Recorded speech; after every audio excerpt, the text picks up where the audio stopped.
Good afternoon, everybody. Welcome to the COINGEEK Weekly live stream. I am your host, Mr. Kurt Wilkert Jr., rocking live from sunny South Florida, where it is all the things you expect. About 80 degrees and breezy and mostly sunny. So pretty good day to be around here. But we are going to be having a very special guest today.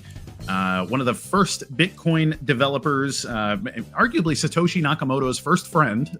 And we'll be talking about history of Bitcoin, the history of the internet, and also I want to get into like the future of the internet and how to move forward. I'm very much the historian. I like the history myself, but I think once we get some of the fun stuff out of the way, I really want to get the view of the future from somebody who is a futurist and has been working on really cool stuff since Bitcoin 2. So, ladies and gentlemen, it'll be Mr. Mike Hearn. So please prepare your questions, comments, and whatever else you have. I would like to drill into some of the Satoshi saga stuff, the scaling war. So let's come up with some good stuff to discuss. I'm going to have my own biases to what we should talk about, but I'm sure somebody will say something in the comment box that makes me say, oh yeah, that's a fantastic question. So please help me out there, audience, and let your friends know that we will be live taking questions from the box.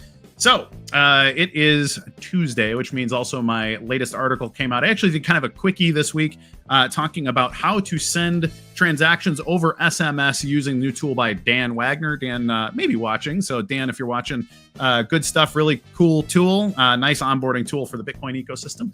And you should check did I pin it? I don't think I pinned it. Check my posts on X. It's one of my more recent posts. And you can read about how to SMS people some coins. And pardon me, we're also going to probably be going a little bit long today. So you're going to need to prepare yourselves, do a little breathing exercise, clear the head, hydrate, and all of that. Make sure you get your electrolytes because this one's going to be kind of a cracker, I have a feeling. So without any further ado, I got to thank the sponsors here. Thank you, Rock Wallet. Without you guys, we wouldn't be able to have all the fun that we're having here. So Rock Wallet being the non-custodial solution for your Bitcoin, Bitcoin Cash, Bitcoin SV, your Ethereum and stable coins, and a couple other things too. It is a completely non-custodial wallet, but it also offers in-wallet exchanging. You guys are great. Really good team too, just nice people. And I actually intend to be seeing some of them in Miami over the next few days here. And then also our friends from Champions TCG. The TCG team is really killer. Imagine tokenized coins and cards on Bitcoin. What a good time. So everybody, they are doing really cool stuff. They have been a fantastic sponsor as well. So please hit up our sponsors so they continue to sponsor the show and I get to have more fun with you and bring on some good guests. So we're going to play the Rock Wallet ad. I'm going to not strain my voice talking about my own nonsense, and we're going to come back in about 30 seconds with Mr. Mike Hearn.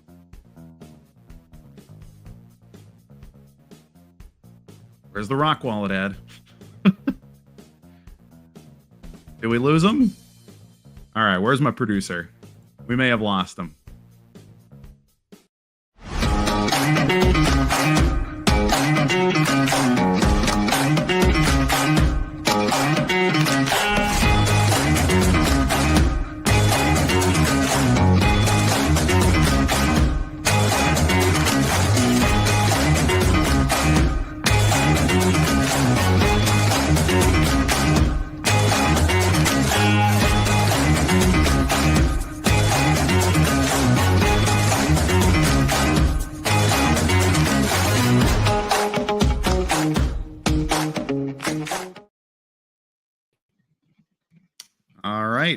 Mike, welcome to the show. Hi there. All right, let's for anybody that doesn't know your backstory, the Wikipedia version, you're an engineer from Google and got into Bitcoin early and whatever, but how would you like your story told? What's the best way to introduce Mike Hearn in your opinion? Do I actually have a Wikipedia page? I'm not sure I do. I don't think so. Well, I guess if I did, I guess what it would say is what you said. Basically, I got involved in all of this a long time ago in 2009 because I was very interested in internet money, and no one was. Basically, there were 20 people on the entire internet who were interested in this topic at that time. So we all found each other, and I found Ripple. This is before it was a company, of course, and then through Ripple, I found. Well, actually, I started at this Yahoo group about people who enjoyed talking about community currencies and things. And from that to Ripple, then from Ripple to Bitcoin. And then, I thought Bitcoin was cool and got involved and started developing for it. That's how I ended up here. For those who don't know, and it's funny because Satoshi mentioned Ripple very early, may have even been in his first post. I asked him. Oh, okay. so what did Ripple look like circa 2008, 2009, for those who may not know? Yeah, it was, and I think it still is, a fascinating idea. The original classical pre-XRP Ripple. It wasn't software you could download and run, really. It was a theoretical system at this time. And Ryan Fago, who created it, he posited this system where there was no money, actually, which is what blew my mind. I was like, how can you have an economy with no money? Right? That makes no sense. Yeah. And I emailed back and forth with him a lot, and he explained, he unconfused me about a lot of topics because I didn't really understand how money worked at that time. But he was really helpful, and what he proposed is a system where you could actually have like a social network, and you could mark yourself as being in debt to other people, and then they could mark themselves as in debt to even more people, and the Ripple system would find places where there were cycles in debt, basically. So you would actually find, if you took $100 bill and passed it to around, eventually it would come back to you. Ripple could find those places or those cycles and cancel it out. So in theory, everyone in a well-balanced economy, eventually it all ends up, balancing out. So you would just have debt that appears and disappears. Denominated in whatever you want. It didn't have to be denominated in dollars or Bitcoins or any currency. You could denominate it in like hours of your own work. So it was a fascinating idea to me. Yeah, no, for sure. So getting into the early Bitcoin, it's funny because you see the first few people respond to Satoshi Nakamoto. I think the first guy was James Donald, and kind of gives everyone will need to run a node, and so it can't scale, and that kind of thing. Obviously had a lot of critics. I think you were the first person to see it and say, yeah, that looks like a good idea, and actually started asking productive questions. No, I think I should give credit here. That was Hal Finney. So I wasn't on the original mailing list where it was announced. I found out about it a few months later. And if you look at the original announcement thread, then everyone is dunking on him, basically. Everyone's like, I don't think this will work. And then Hal Finney is the first guy who steps up and says, this is actually very interesting.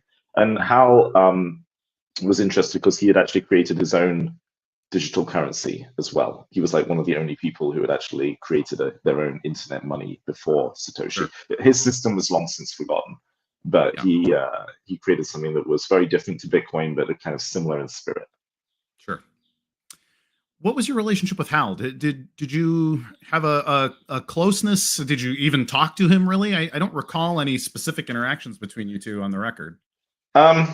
We did interact before Bitcoin, actually. If you search, there's actually a theory out there someone wrote about saying that I'm Satoshi and I'm not. But one of the pieces of evidence was that I interacted with Hal before Bitcoin existed because we were on a mailing list and I had an interest in a technology that he also had an interest in.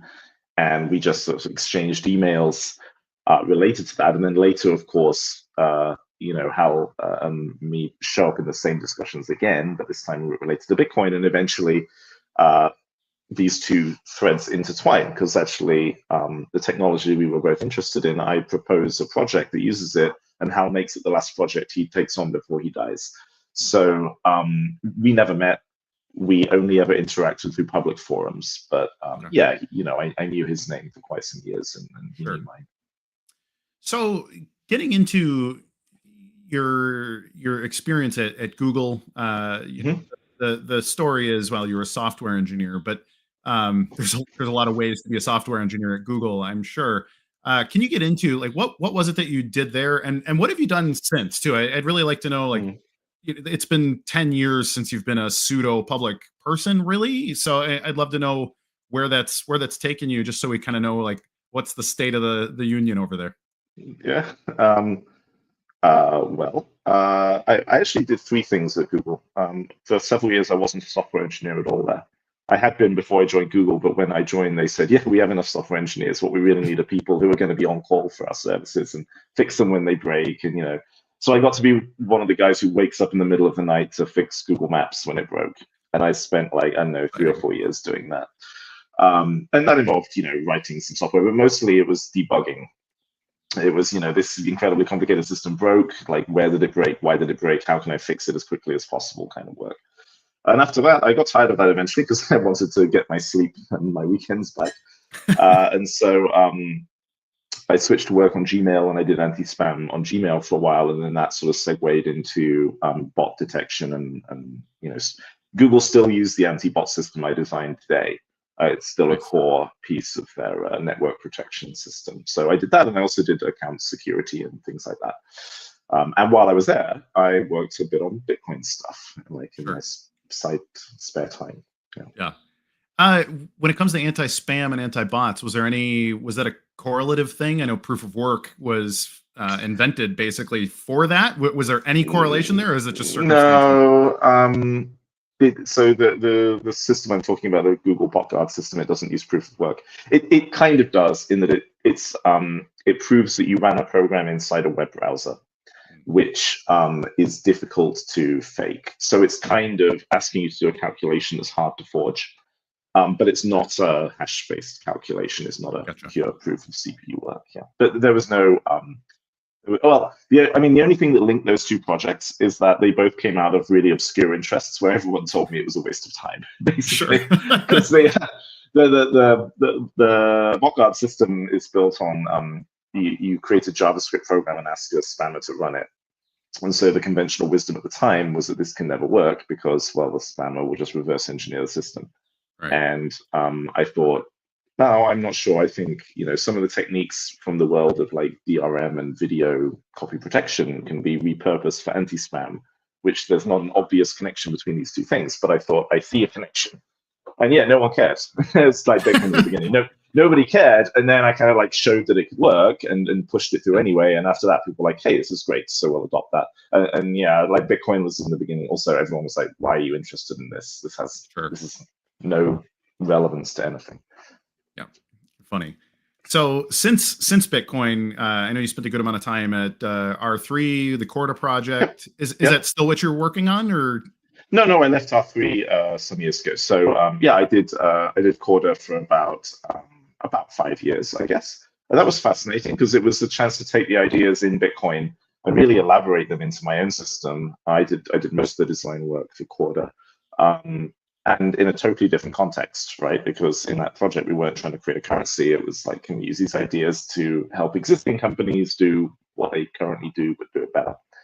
And so I met a whole lot of people I had not, the type of people I hadn't met before and the type of companies I hadn't worked with before. So that was really fascinating. And it was quite successful for a while. I left during COVID, and I created my own company, which is very humble. It sells developer tools, or a developer tool. And in the last year or so, I now work part-time. I still have my company and I still work on it, but I now work part-time for Oracle Labs as a researcher. Okay, very cool. Any relationship with Ian Grigg ongoing? I know you two worked together quite a bit a number of years ago. Is he still? He was there very briefly at the beginning of R3, but he left fairly soon. So I think I met him like once or something. Oh, okay. Oh, I assumed you were a little closer than that. No. Okay. He seems a nice guy. He is. He's one that I've had the opportunity. He's been on my show and we've met a couple times as well. So yeah. Oh, cool. So getting into Bitcoin era stuff, I think if you just Google Mike Hearn, you're going to get probably one of three things. It'll be your fights with the small blockers. It'll be your farewell letter to Bitcoin, and then probably long trolling Reddit forums about what a fool you are is what I'm guessing will come up if Googled. Don't forget the bodybuilder. There you go.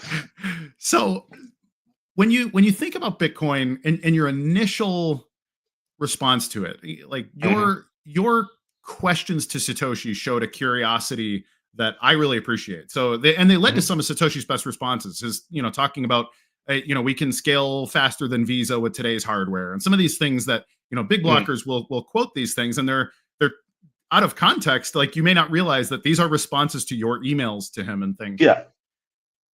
What is your, like, looking back now, 9-ish years after leaving the project, do you still feel like like has your view about the technology changed in light of how the culture and things have changed around Bitcoin? Because I think the culture's changed drastically.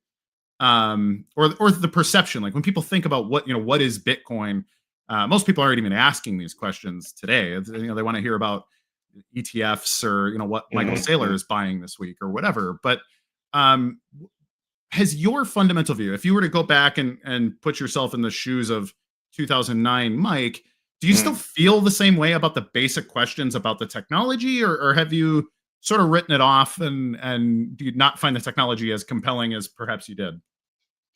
I think the technology is still very interesting. I think it is still very compelling. I mean, I think what has changed, for me in the last 15 years is definitely, I have a deeper appreciation of the social side of these projects and how hard that is. Yeah. So, 2009 era Mike thought, if you solve the computer science of it, you can create internet money that's decentralized. Boom, done. It's like, oh, it's an open source project, loads of those out there. What's the complexity of that? And yeah, to 2025 era Mike is like, forget the computer science. That's the easy part. Yeah. The hard part is the social science, if you want to call it that. Yeah. Well, and it's funny. I think that's absolutely true in that. And I actually went through a similar thing. I've discovered Bitcoin myself in sort of 2012 to 2013 is when I really got into it and was like, oh wow, this is great. Everybody's going to think this is great if they just could understand what's happening here. Right. And then, and I came to realize, like, oh, people don't want to understand. They want to earn money, which in hindsight is a very obvious response. Yeah. People are right. people invest money in all kinds of crazy things because they think it's going to make them money quickly. But if you could go back and give yourself a piece of advice, maybe before things got really toxic, and I think between you and some of the key, like your Gregory Maxwell types, I think you two in particular butted heads really hard. Do you think, what advice would you give yourself circa, that 2013, 14, 15 era that just got really, really bad? If you could just if you could do a redo on like one or two things, what would it be? I guess I would have done two things. One is I would have pushed back a lot harder against this notion of like Bitcoin Core. Well, firstly, I came up with the name Bitcoin Core. That was a mistake. Like that sent all the wrong messages. It sounded good. I still think it sounds good as a name, but it sent all the wrong messages because it implied that this is like there's a singular unitary core, right? And what we should have done is like call it, I don't know, Bitcoin Alpha or something that like implied there can be others that are just as good. Because that was one of the sticking points that the community got like sort of stuck on, right? It was like, we can't have alternative implementations. We all have to use software from one website. And the second is, I would probably have tried to help out more with the foundation, which sort of went off the rails. I mean, I was involved. I did help out a bit, but I wasn't really, I was on my periphery. Because I think, if you have a somewhat formalized structure which brings together all the different stakeholders and provides, some structure around working out what people want, it's much less subject to being hijacked by random nobodies who are like using sock puppets and stuff. I don't know if those things would have worked. I don't know if they would have made a difference, but that's probably what I would, send back in time. Well, that's kind of when you look at the culture, I think it's a jargon thing. It's the same reason normal people can't relate to like brain surgeons or heart surgeons. The same reason they can't relate really well to high level software developers is there's a certain amount that they understand, but there's the 95% of what they're actually doing that you kind of can't grapple with until you've done it. And I think that gets maliciously, probably isn't the exact right word, but I think it can be used maliciously in a lot of cases. You can see this with, surgeons or high-end lawyers, like they're hoity-toity, and that's a little bit part of the culture. And in the dev space, though, I think the difference is that they're creating. So it almost has this like wizardry, godlike aspect to, I can just have an idea, I can code it, and I can create my thing, and it just becomes this new extension of me. And so there's a little bit of I don't even know, like a magisterium to it that is a little hard to quantify. And I think that. Well, go ahead.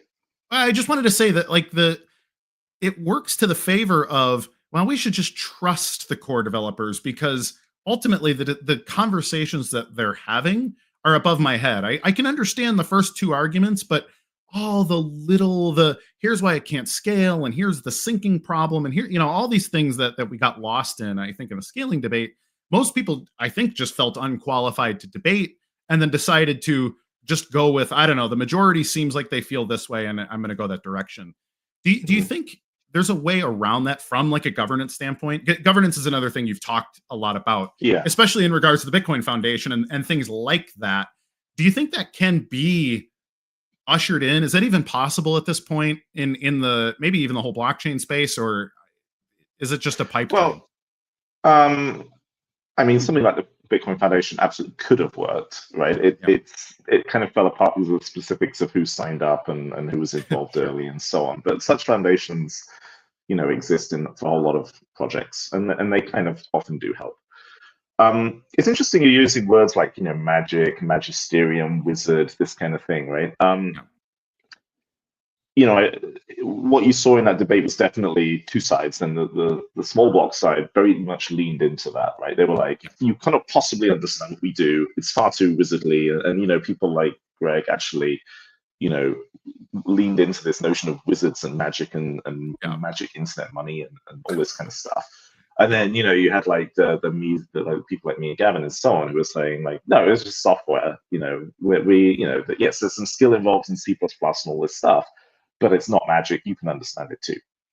And we definitely didn't do it. I mean, given that it was a novel algorithm and so on, a lot of people did end up understanding it. But definitely something that struck me when I was talking to people in 2014, 2015, was how many people I met who thought they understood the blockchain algorithm but didn't. And I hit this problem again and again, where someone would be an enthusiast or even appear to be a developer and would be like arguing with me about something, and then I would, say something. Like, I would realize they had a very slightly incorrect understanding of what the algorithm was doing in certain cases, and that was one of the things that was leading them to, to sort of argue with me about stuff. And that was tough, and I wasn't sure what to do about that, because like by this point, lots of people had learned about Bitcoin, and they were going to conferences for years, and it's very hard at that point to correct misunderstandings and things. Also, some of these issues are just very subtle, but they were understandable. So I spent my time writing blog posts and things, or some of my time writing blog posts to try and demystify some of this. No, and actually, some of that content is really, really good. I re-referenced your hard forks versus soft forks blog post when they were talking when the Taproot conversation was happening in Bitcoin, and then now there's a debate happening now about re-enabling OpCat and how, like, is that possible? And here are the risks and all these things, and everyone's, wow, here's how you fork it and all that. And I'm very much, I don't like the concept of a soft fork for a lot of the reasons that you elucidated, in that my position is that they're essentially lying to legacy nodes. Like, legacy nodes are just in a permanent state of trust me, bro, from then forward. And I make these arguments, and it's funny. I had somebody on X tell me today, like, oh, you just don't understand. And so I still see the exact same sort of toxic, recursive, stupid debate tactics there. But I think the thing that stands out too is you're always very real world and very practical about, hey, you know what? Tokens are going to be regulated, and if it's an illegal security, that's going to be a problem, and you should just issue it in a way that is fair for reasons of X, and I think you always had a very sort of a business mind, where almost everybody else involved had much more of a sort of scientist, cypherpunk, or a deeply political slant. I think those were the two things that are primary to Bitcoin culture, especially a decade ago. But you had a much more like business cast and a little more of a practical sort of view of, hey, here are some business ideas for people that might want to use the technology. Do you think that might have been a key reason why maybe you were targeted, or maybe why you and the cypherpunk contingent failed to come to an accord on much? Is it a worldview thing? I don't really think it was a worldview thing. I mean, I think there was definitely a massive shortage of people who had the necessary background to do something like Bitcoin in that project. Like, if you looked around, if you looked around and said, who's of the developers, has anyone ever ran or has anyone run a large service that handles a lot of traffic? And that was like me and no one else, basically. Right. So, you had a few developers like, Jeff had done some work on the Linux kernel, and Gavin had done some work on, VR in your browser in the 90s, and I'm sure other things too. But the basics of, we have a service, it's to be taken seriously, it's going to be critical, right? If it goes down, people can't buy and sell things for their businesses and food and all that. It's got to work. And I've been on call for Google Maps for years, and on call for systems where if you break them, then you lose $1 million a minute. It's crazy. And so a lot of the things that I was saying, I felt were kind of obvious, but they weren't obvious to everyone. And in particular, I think the worldview difference was, most people were like, the tech is easy. We don't really have to worry too much. Like the hard part is the ideas and the wizardly thinking. And I'm like, no, forget that. The hard part is just keeping this, thing from derailing. Because it means the hard part is like constantly fixing all of these little problems that aren't sexy or clever to work on, but it just takes a ton of work. And that, I think, that message didn't really get through. So like a lot of the stuff I wrote about, some of it, in the later years was more about governance and social stuff and all these problems. But in the earlier years, I was like, things like denial of service attacks are a problem, not only the ones that are being discussed, but more basic ones. Or yes, it can scale Virginia. Computers are fast, and we can optimize, and you can distribute nodes over multiple machines if you need to, and a lot of stuff that was kind of basic for that time, but people in that community hadn't been exposed to it. Because also, and the other problem was a lot of them were students, actually. Yeah, no, I think that's a really interesting one. Is a lot of people were they're working on their doctorates, or like these are the kind of people that have extra time to play with a new project, right? And so it's like, oh, cool. If I do something novel, maybe I can add this to my PhD thesis, and that'll be cool. Yeah. And so even like your Adam Back and stuff, like when he, initially talking about block size upgrades, I think he was in favor of doubling the block size for, I don't even know, a 3-4 year period or something, up to 8 megabytes or something like that. Like, he seemed very amenable conceptually until all of a sudden it was actually at the door, and then the culture shifted to, here's all the reasons this would be dangerous. Now, I've theorized that might have something to do with like venture capital money and some of these other things. It all seemed very convenient that the Blockstream pitch deck was being shuffled around at the same time there's a big narrative shift. But that's me. Well, if you ask them, it's me being a conspiracy theorist. But what do you think the role of big money, big capital, some of your early investments from like CME Ventures or MasterCard Ventures, or some of these things, do you think they wanted to keep Bitcoin in a bottle so that they could catch up, make their own blockchain patent fortresses, or those kind of things, or is that all? Am I crazy? What do you think?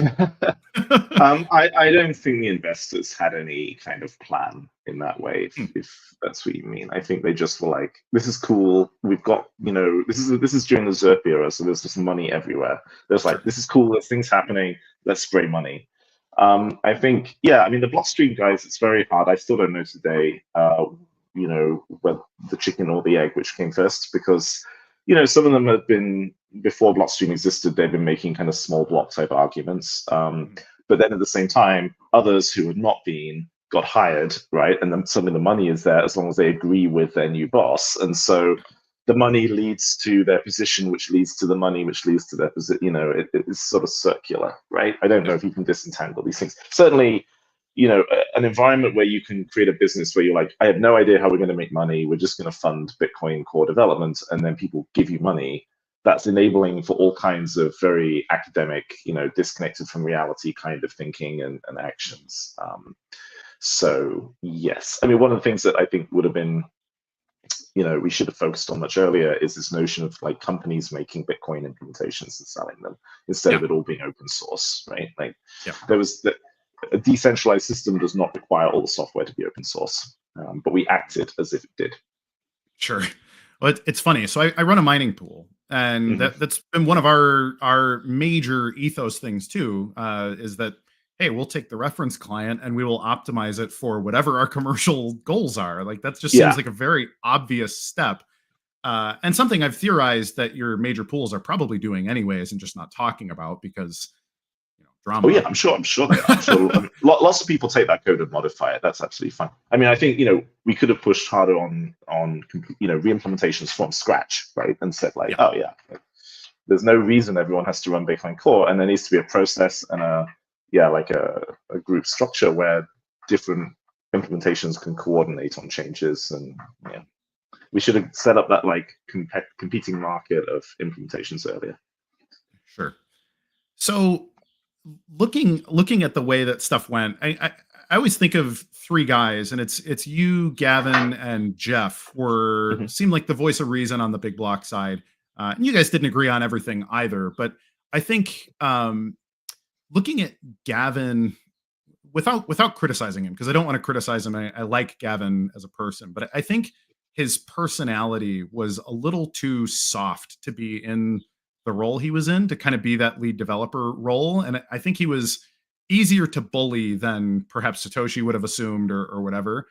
And you were always a little more like very willing to just come in and fight. Whereas I think Gavin was a little bit more of a take a step back, try to be a peacemaker, try to come to some sort of social consensus.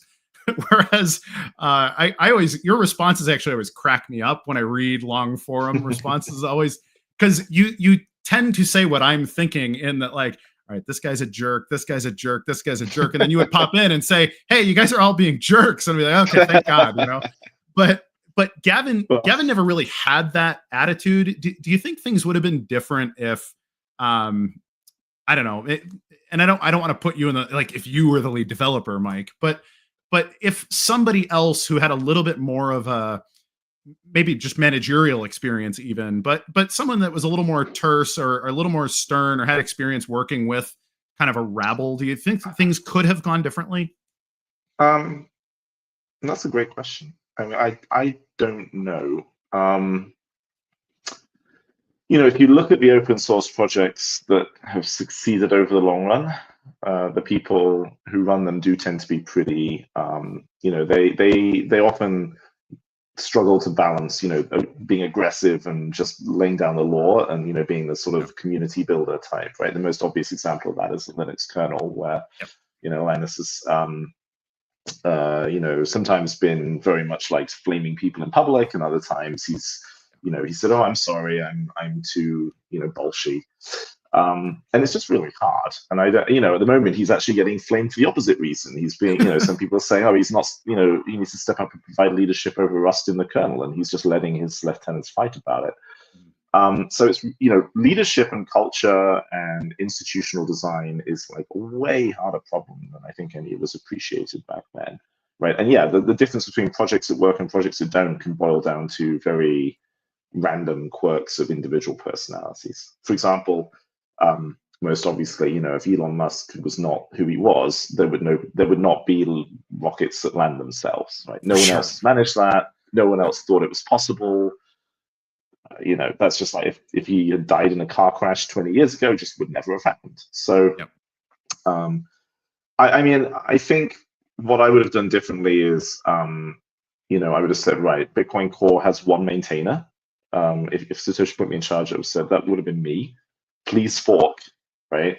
If you disagree, the fork button is right there on GitHub. But like, go set yourself up as an alternative maintainer, and we will work through the issues of compatibility and bug for bug compatibility, and then I just said, right, Bitcoin.org is going to point people towards different implementations and things.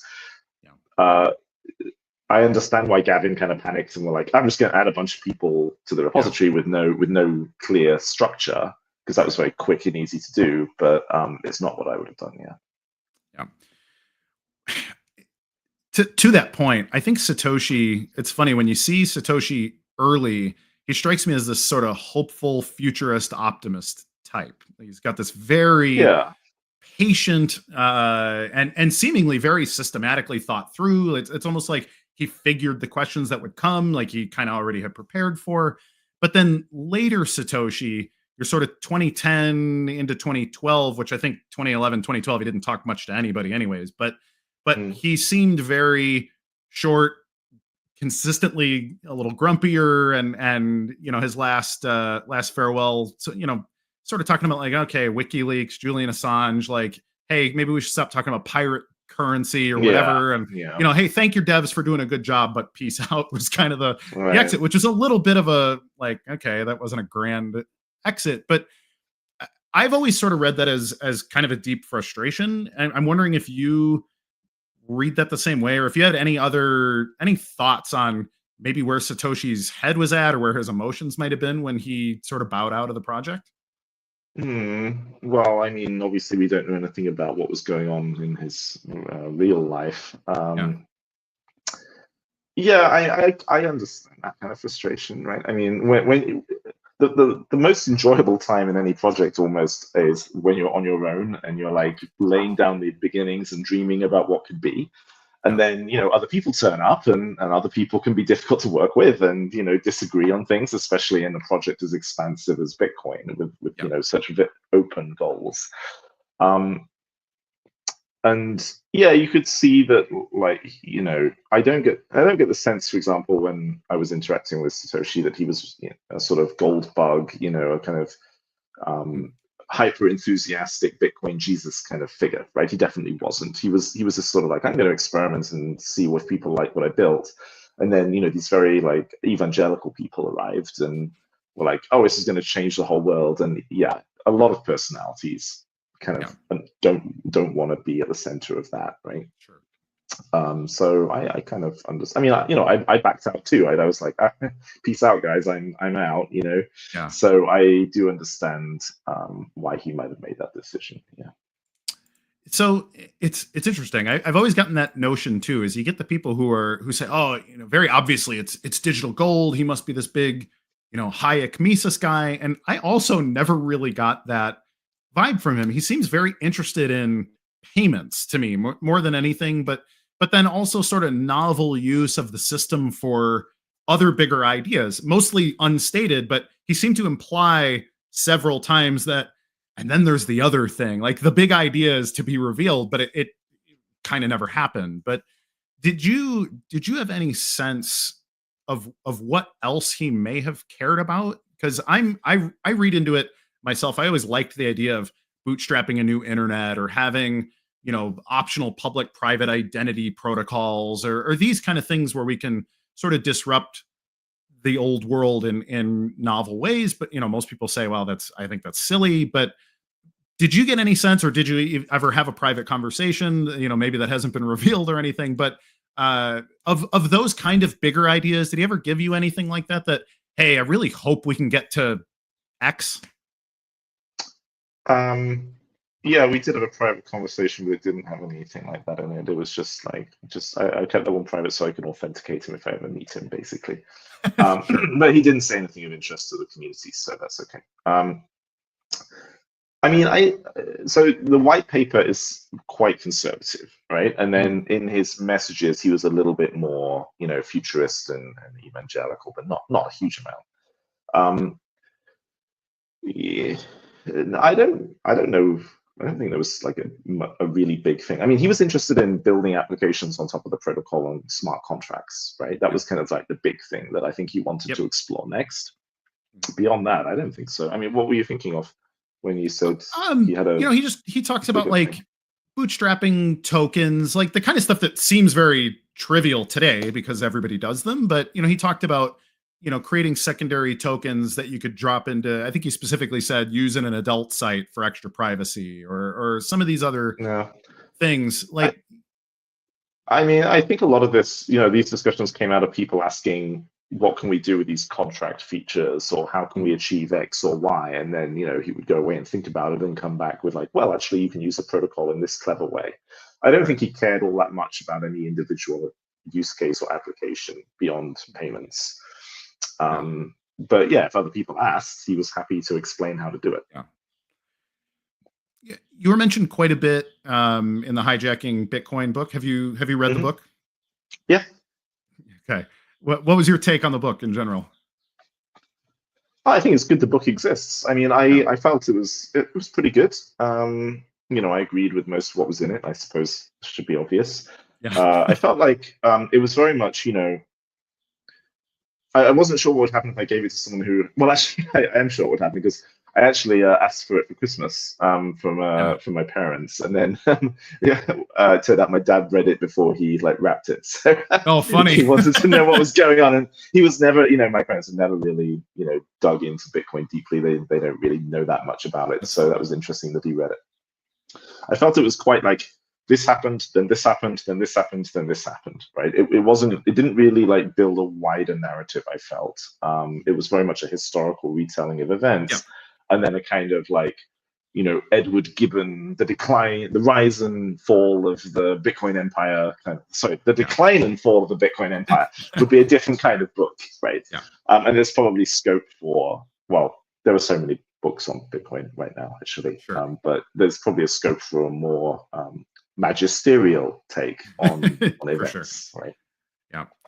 So in that, I mean, actually, I thought it was quite a good book because I think it was really fair. I think it was not emotionally written, and I think you'd have to be pretty hard line on one side or the other to say it was unfair in some way. But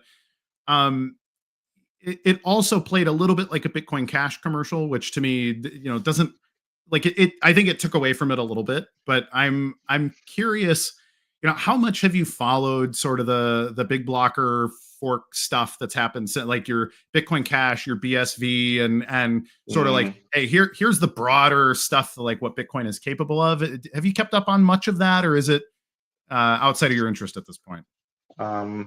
Yeah, I mean, there's a bunch of questions in the live chat asking something similar, right? Yeah. I haven't kept up with it that much. If you were to ask me about the ins and outs of what's happened in the last few years, I'd be like, I don't follow that stuff anymore, right? When I decided I was done with Bitcoin, I was like done. Now, every so often, people email me with questions or, ask me to do something like this. And so, I'm still willing to talk to people about it, right? There's a documentary coming out in the next few weeks, I think, even in the UK, which, I did some filming for. But I don't follow it closely. I know the basic outlines. I know what Bitcoin Cash is and BSV and this stuff, right? But I don't follow things closely. Okay. Do you think there's a room for there to be like a Bitcoin style, money system, or has that sailed because of how much the brand has been sort of confused and muddled? And I think there's two ways to take it. You could say, oh, blockchain is still a great technology. Somebody might create something really useful with it, but Bitcoin is now, it's just this investment thesis, like just buy, MicroStrategy stock if you want to play that game. But what do you think there can be a Bitcoin style cash that wins the game, or where do you think we go from here? Yeah, I've thought about this quite a lot over the years. People ask me this quite often too.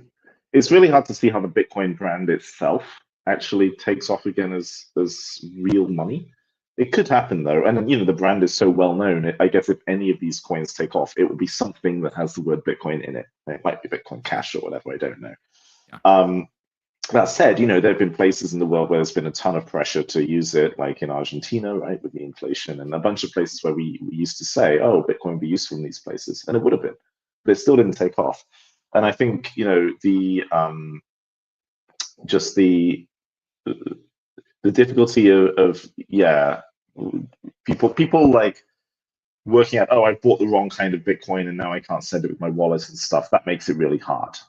So at this point, I'm tempted to say it would need a total reset around. And probably if you toss the Bitcoin brand, you probably also toss the protocol, because we know how to build better versions of it these days, I think. Yeah. One idea I did explore a few years ago, just in private, was the idea of a Ripple style, like getting rid of money as a concept. So in that system, you would have a basket of stocks, like shares on the markets, or basket of assets. And when you want to buy something from someone, you're actually like trading these, you're going out and doing market operations to trade these in order to eventually end up selling some things that this guy wants over here. And there is no currency involved at any point, or if there is, it's only an intermediary. And that's sort of a pretty radical idea, because it means you don't have prices anymore, which means you can't have like menus in restaurants with prices on and things. So you kind of end up needing almost like AR, you have to be able to hold up a phone and see, your phone has to work out in real time what something would cost, and it's specific to you. So Right. you can think of like more radical ideas like that, which might one day take off. But yeah, just the existing Bitcoin protocol and brand, I'm so confused now. Yeah. Well, especially, I mean, there's, I don't even know, 20,000 blockchain tokens and coins and all this stuff. And it's, Yeah, they're all essentially variations on like 3 or 4 ideas. So yeah. it's a weird place. Well, and then the whole meme coin thing means that a lot of people just think it's just a joke. They're like, oh yeah, coins. Those are those joke things that it's basically just gambling, right? So to Yeah. convince people, no, you can buy your groceries with these. That's very much an uphill battle now. Yeah. Well, and I think, I mean, it's been muddied too. In 2008, there wasn't Venmo and Zelle and all these other, Mm, I mean, there's mm. centralized payments are actually quite good now, where Yeah, Satoshi was trying to solve a problem yeah, of simple payments between people, because I think he had at the time credit cards or PayPal, in at least in yeah. the US. Yeah, So yeah, it's absolutely. Yeah, the existing systems have got a lot better. And when I was still taking part in the project, I sent an email at one point to the Bitcoin list, and I was like, hey, I asked for one of the very first contactless credit cards, and I got one from my bank and tried it out, and I was like, this is actually a really good user experience, yeah, and it's it fast. is. Yeah. We need to like make something as fast as that to be competitive, Yeah. and no one understood, right? They were like, what do you mean competition? Right? We were just like, of course, Bitcoin will take over the world. What are you saying that credit cards might be competitive? Are you a traitor? And I was like, yeah, it's just like most people don't care. They just want to use something that's fast and easy. Yeah, no, it's very true. Like we're such a weird insular group of people. Even now, there's probably 100 times more people involved in Bitcoin in the last 10, maybe Mm, more. But the quality of understanding and what's even happening. I mean, most people are just holding coins on either Coinbase or mm, some mm, other vehicle. It's just a chart to them, and almost yeah. nothing else. But it's funny. I got a DM in the middle of this conversation from a guy named Andy, who created the Bitcoin XT subreddit when that was a Ah, thing. He said yeah. he wanted me to know that Gregory Maxwell now pulled some strings at Reddit and controls that subreddit Oh, really? as of the last year or so. So Oh, thank that's you, crazy. Greg. What, But what kind of strings do you pull at Reddit to take over I someone else's subreddit? I have no idea. I think he That is knows such a joke. everybody at Reddit, but. That Um, site is such a joke. Incredible.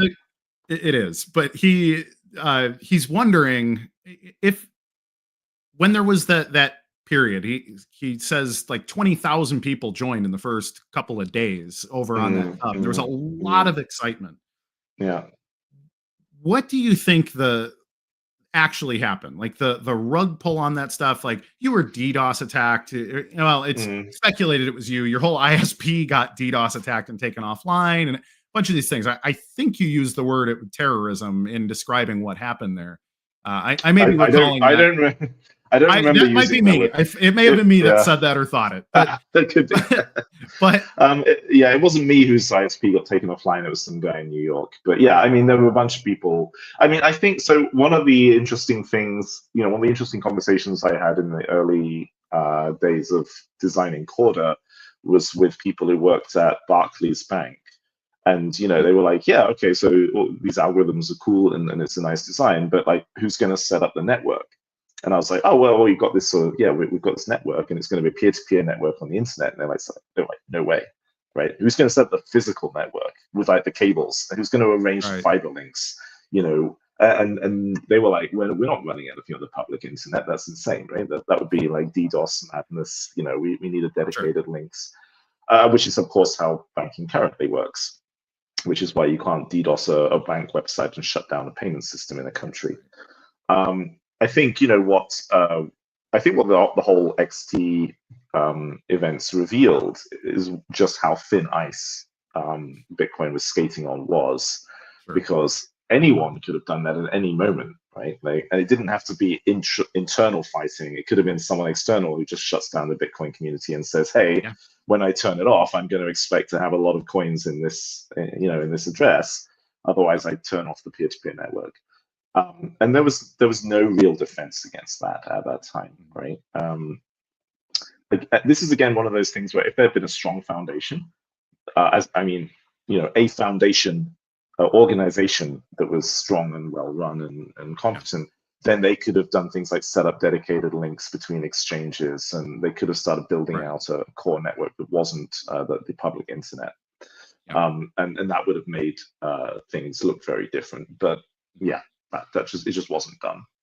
Yeah, I think a lot of people, well, of course, a lot of people don't understand how money actually works from a technology standpoint. Like the way that you got like your M1 computer control box that's connected to the central bank and has a hotline to JP Morgan Chase, and the way that these things work is very weird actually when you hear how directly connected and direct fiber and the way this stuff is set up, and the fact that Bitcoin and actually almost any I don't know that any blockchain has that kind of infrastructure in mind at all for uptime, and which is why even Solana claims to be super scalable, and it's gone just completely offline like 8 or 9 times at this point, because there's still that basic ethos of, well, everything's got to be distributed. There needs to be no central point of failure, but it makes the whole system ultimately pretty fragile. Do you think that'll ever get there, or is it just? I mean, I feel like the culture is essentially just about novelty at this point, like just novelty and making money in weird ways. So is there a way forward? You've mentioned Ripple a couple of times. I think they tend to have a little more of a, hey, let's focus on professionalization, but they barely hit 80 transactions a second before Ripple was going offline in the last couple of weeks too, and that's like a big disappointment, right? Yeah, I mean, the existing financial system is an evolved system, so it's very complex, but it's got a kind of evolved robustness to it, right? It's the systems that have survived over time, so it's selected for survival. Before I turned up and started working on Bitcoin, like I mentioned, right, I spent a lot of time talking with Ryan Fugger. Well, I watched a bunch of like videos and documentaries and things back in the days when there was no YouTube, so that meant I mail ordered DVDs and watched them on like how the financial system works. And then those documentaries were totally wrong, and there were no comment sections or anything on DVDs, so I didn't know that. And then Ryan was like, no, you're talking a lot of rubbish. Here's how it really works. And then I went to work with I didn't work for banks, but with a bunch of banks and financial institutions, and then they told me a lot more as well. So that left me with a much greater appreciation of the work that gets done in the existing financial system, right? Like a lot of Bitcoiners are very dismissive of it. I was too a little bit in the beginning, not as much as the rest, right? I was like, yeah, we've got to compete with, the credit card guys are not stupid, right? Visa is well run, it's scalable, it's good tech and all that. And so I definitely become a lot more technologically conservative, things like, so I think any future take on payments will probably evolve out of the current system in some way. It probably won't be a Bitcoin style, let's start from zero and rebuild everything from scratch, right? Because why does Bitcoin run over the internet? Well, it's cheap, right? Everyone has an internet connection. Why does banking not run over the internet? Well, because they're willing to pay a ton of money to, have that reliability and robustness. And banks have spent a lot of time on that over the time. You wouldn't, if you try to convince the Bitcoin community to upgrade to the level of costs that banks take on, that would be very hard. Yeah, it's crazy. Have you looked much into some of the CBDC programs? Like some of them are blockchain based, but others are totally different technology, FedNow and some of these bigger ones. Do you think? Sure, yeah. Do you think that's a direction that things are going to make, or is it right now? I think it's too scattered to say what direction anybody's actually going. Yeah, what do you think? CDBCs was some of the last things I worked on at R3 before leaving, actually. And it's a very difficult topic to talk about because there's basically two kinds. And a lot of the discussion you'll find on the internet is fixated on what they call retail CDBC, which is basically like central banks saying paper money and metal coins are a pain. Can we replace it with some new financial system? And blockchain is cool, so let's make it a blockchain-based system. Yeah. And that's really hard. I actually, I had to kind of deliver a reality check to some people who were working at central banks when I was at R3, because they'd say, yeah, we're going to do this and that. And I was like, no, okay, so already in step one, you're violating anti-money laundering laws. So you better, you guys are not hoodie-wearing hackers who can vanish at will, right? So you have to think about that. But then there's the second kind, which is the, I've forgotten what they called it, like institutional CDBC or something, which is Sure. where Intra-bank stuff, presumably. Well, I mean, banks already have systems for this; they don't need it. But the goal of that was to push it out to businesses. So if you're a business, you could move hard money around between companies without going through banks. So it was basically, allowing people to be allowing companies to be their own bank. It's the same vision as Bitcoin, right? Hence the blockchain connection. And that was way more feasible and also useful. But to make that really useful for people, it wasn't enough to move money around. That was one of the core insights that we had at R3 and put into the design.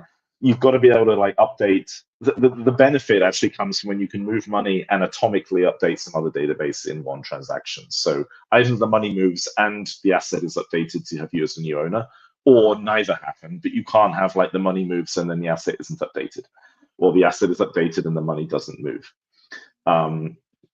That's when you get rec failures, and that's a big driver of cost in business. So Corda was designed to allow you to do that by saying, I have 5 different things in this database, only 4 of which, one of which is money, and the other 4 of which are invoice tracking or updating the state of a loan or whatever.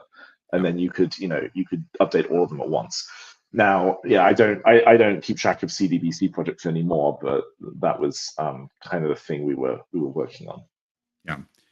What do you think of the sort of Web3 stuff? This idea of internet on the blockchain, or some of these other broad, metaverse, and some of these other GameFi stuff.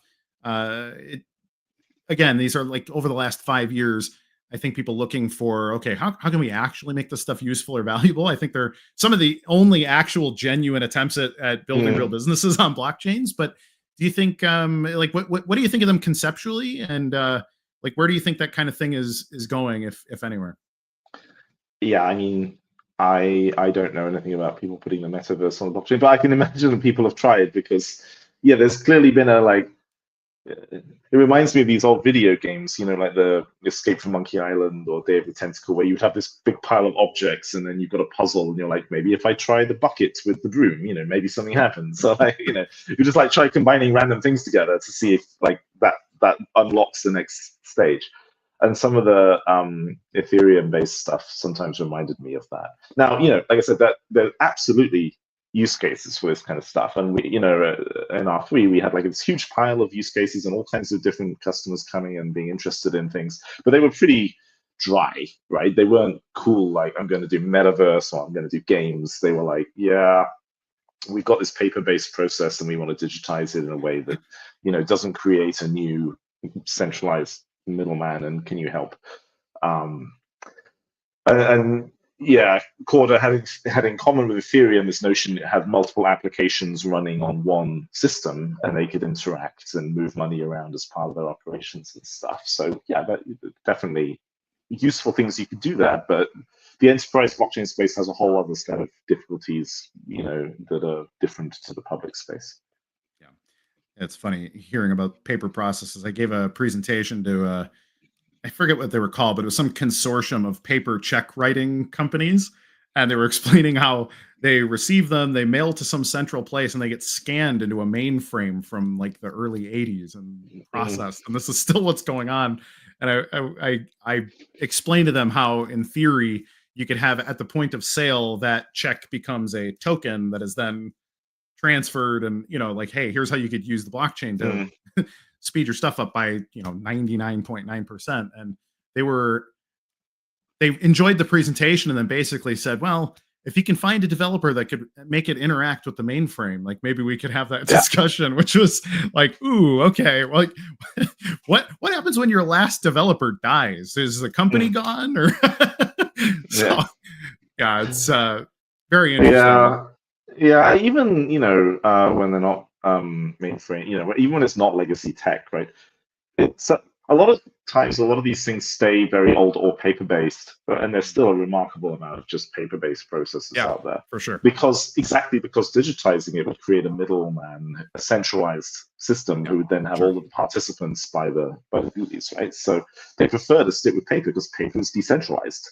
And like their preference for decentralization is so strong that they would rather just like not upgrade to digitized processes. And they kind of know this is silly, but at the same time, it's like, oh, we can keep putting it off a few more years, right? Like in trade finance, the way they decide if a document is legit is there are just teams of people in banks who are like holding the things up and examining the kind of paper they're on, and like trying to work out, is this a legit document issued by some bank the other side of the world? And obviously you look at this and think, oh, it should be digitized, but then the question is, who runs it? By who? Yeah. Yeah. Exactly. Digitized by who? So funny. Yeah. So I see a comment here from Siggy, who's a colleague of mine working on a project called Terranode, which is essentially a Bitcoin node, but all the processes are containerized out. So your script validation, all these things. And so the benchmarks on it in distributed consensus looks like 1 million transactions per second. And we're pretty excited about it. My company has been one of the testing operators of it. We're pretty pumped. Seems like a really cool thing. Would something like that happening and getting traction with some client somewhere, would something like that make you interested in blockchain or Bitcoin more generally again? If things were to start to actually pick up traction on that vision that you wanted to see, would that make you want to come back and do something? Or I'm not offering you a job necessarily. No. But I'm curious if that would excite you. Yeah, if there were like 1 million Bitcoin transactions a second and they were legit and that was reflecting real world payment usage, then then it would be like the world currency, right? So then, yeah, sure. At that point, I think, I don't know anything about Terranode, but obviously the way you can scale all of these kind of things is, you can horizontally scale them to some extent. Yep. So the question is, where are these 1 million transactions a second going to come from? When we were working on when I was working on Corda and leading that team, a very common thing that customers would say is, but does it scale? And they would set these arbitrary targets. They would like, we won't buy unless it can do 10,000 transactions per second, or they would make up some number. And when we'd dig in and be like, do you have 10,000 transactions per second in your use case? They'd be like, no, it's more like 20 a day, right? But we don't want to ever get into a position where a system doesn't scale, and because the scalability debate was so huge, they would sort of been like, it was also what we found is it was a way of deciding between competitors. So they would be like, oh, I don't really know how to evaluate the feature sets, but I can see which number is higher. So go have a race, guys. Whoever completes gets over the finishing line. Kind of question, yeah. Yeah, exactly. So we did a ton of optimization, and we could have kept scaling that design up very far. It was a Bitcoin style design, so it could scale. But at some point we just stopped and we're like, okay, this is enough to win these bake-offs. So we won't push it further. It's interesting. What is something? So I think a lot of people didn't realize, because of the way that things went down, there's this presumption that Bitcoin doesn't scale fundamentally. That it's slow, expensive digital gold, and that's the meme, right? But Bitcoin itself, as a basic design, you zoom out 30,000 feet and you realize, oh, this is actually a very novel way to do global level payments. Do you think that's one thing that I think obviously your big blocker is going to agree on? But is there anything else that you feel like has become a meme in Bitcoin that you wish you could just say, no, guys, Bitcoin is really great at this other thing too that is completely ignored? Is there a thing or two like that in your head? You mean beyond it, scaling and things like that? Or it can be related to scaling too, but any other thing about it, like what stuck out to you once you dug into it to say, oh wow, this is really great, and maybe nobody else thought it was? Yeah, so the obvious one was the contracts. The thing is that there's nothing mentioned about programmable money or smart contracts in the white paper, right? Yeah. Like the first time there were like 1 or 2 threads in the forum or something before, in the beginning, where people were just saying, I noticed this thing in the source code, what is this, basically? And then there were some ideas being kicked around the forum, and then I gave a talk on it. I went to the first ever Bitcoin conference, and my talk was on contracts. And then a whole lot of people in the following years were like, they would email me and say, I had no idea. And then I watched your video, and now I just quit my job and created a Bitcoin startup because this is the most amazing thing ever. And I'd be like, oh, wow, okay, cool. Definitely the most impactful talk I ever gave. Yeah. Of course, most of them weren't my ideas, but it was collecting it all in one place, and I added my own ideas on top, and people were like, wow, you can do this stuff. But it was never really exploited. A few of us did try building apps that use these features, but it was just too hard for people, and a whole bunch of other reasons. So I guess other than unmemeing all this like digital gold nonsense, it would be to reopen people's minds to say you don't need Ethereum to do some of these things. Actually, you can do them on Bitcoin as well. So it's funny. I was at a conference about 3 weeks ago, and I heard the founder of Counterparty was on stage, and basically they're resurrecting Counterparty. Like, it is back in active development as of the last about a year or so. And they basically went into, all right, hey, we're gonna turn all this stuff back on. If you're sitting on any old tokens and stuff, like, we want everything to be able to turn, like, basically trying to fire it back up, which I thought was really interesting, because he started getting into the fact that like Luke Dash kind of killed our whole business with the stroke of a a GitHub commit and some of these things. But I asked him, I said, do you think it's that different? Like, if you become successful again, and he wants to build this on BTC and the whole thing, and I said, hey, if you start filling blocks with Pepe tokens or whatever again, what do you think stops the core devs from sort of pushing you back out the way they did in 2015 and 16? And he said, oh, they're powerless now. We've already won. We've won that culture war. We're coming back, and we're gonna change the world with Counterparty. So which I thought was maybe a little naive, but I think it was interesting how into it he was. But what do you think of resurrection of those kinds of ideas? I think that's a really good example of simple smart contracts and tokens and some of these things. Do you think that can be successful, or have you paid attention even enough to the culture to know, hey, are these guys going to get nuked again, or what do you think happens if? I have no idea. I mean, I don't know why he's thinking that.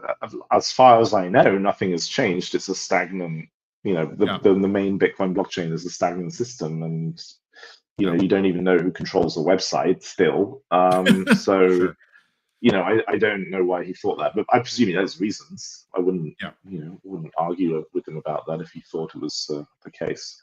Yeah, he seemed to think that the ordinals explosion of the last 18 months or 24 months or so sort of showed that while people tried to resist the onslaught of tokens, that ultimately complaining about them just led to more people being interested in them this time. Whereas last time it was, hey, we're going to shut this down, and they just went away because it was so insular. But this time it actually did sort of make an explosion. My people using Ordinal's wallet and some of these things on BTC, it was similar people like Luke Dash Jr. put out his own node implementation that's going to filter out spam again, and the whole thing.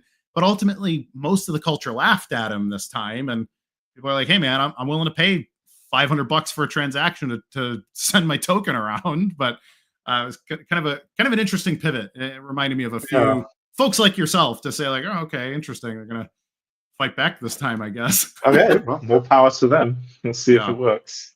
Yeah. What do you think? We can start to wrap or get into like closing stuff. Where do you think the new horizon is? Because I look at this, I start thinking of Tim Berners-Lee or Tim May and some of these guys that really looked at the internet over the last 20 or 30 years and said, hey, we need a native currency of the internet. We need the internet to be more private, more free, and it's really become this silo of big tech monitoring and big government nonsense. And like, there really are a lot of problems that still need to be solved in the internet, but even just tech in general.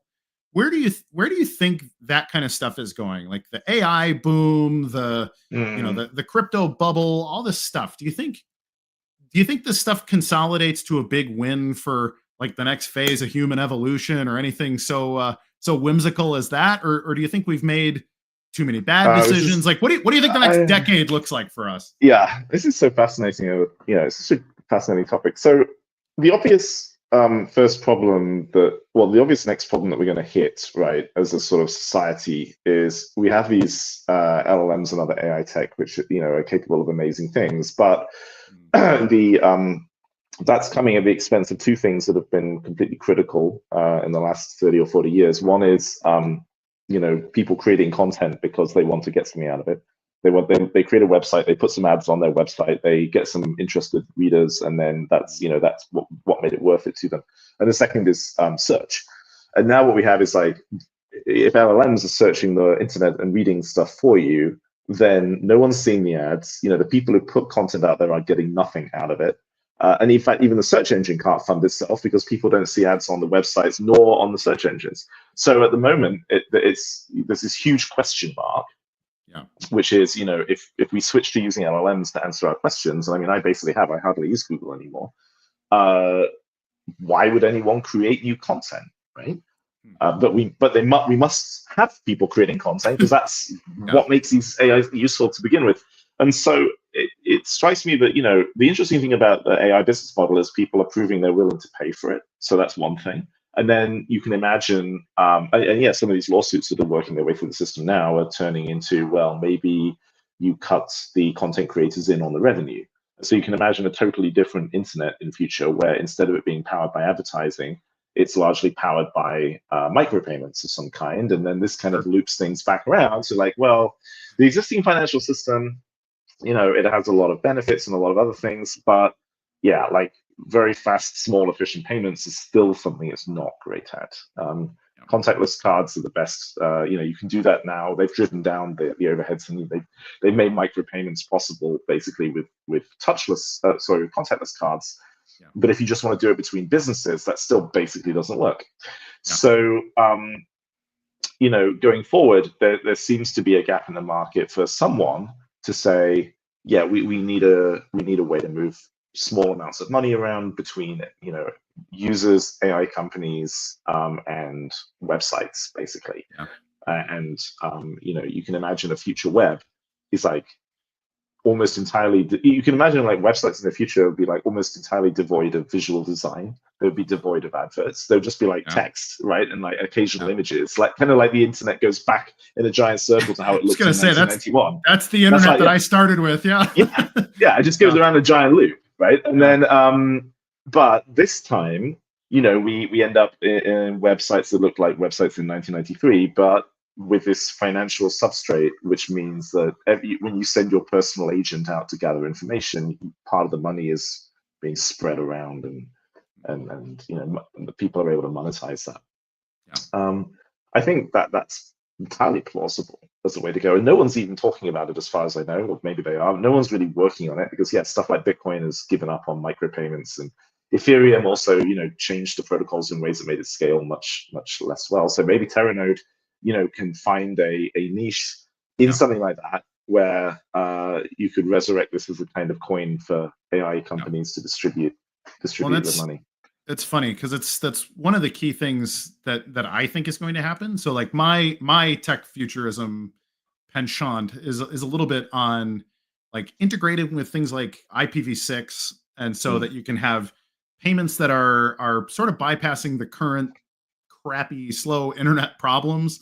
Having multicast between necessary peers, and then ultimately having like a series of schemas that allow you to bootstrap an internet that is fueled by payments instead of packets, and then that kind of thing. And if we can do that, then essentially do what we're talking about. So the LLMs are over here, the actual content is over here, and then this payment substrate is all sort of integrated, and then that's the world as I see it. I think either we go that direction, or I don't know, or else we're going to have like the Chinese Communist Party in charge of the future of the internet at some point here. So I think there's if someone like came to me and were like, right, give up all the work you're currently doing, you've got to go work on internet money again, I would probably be looking at ways to integrate micropayments with HTTP such that the act of requesting a web page can be connected to the act of payment. And there's an error code in HTTP that's like payment required or something that nobody 100%. Uses because it does nothing.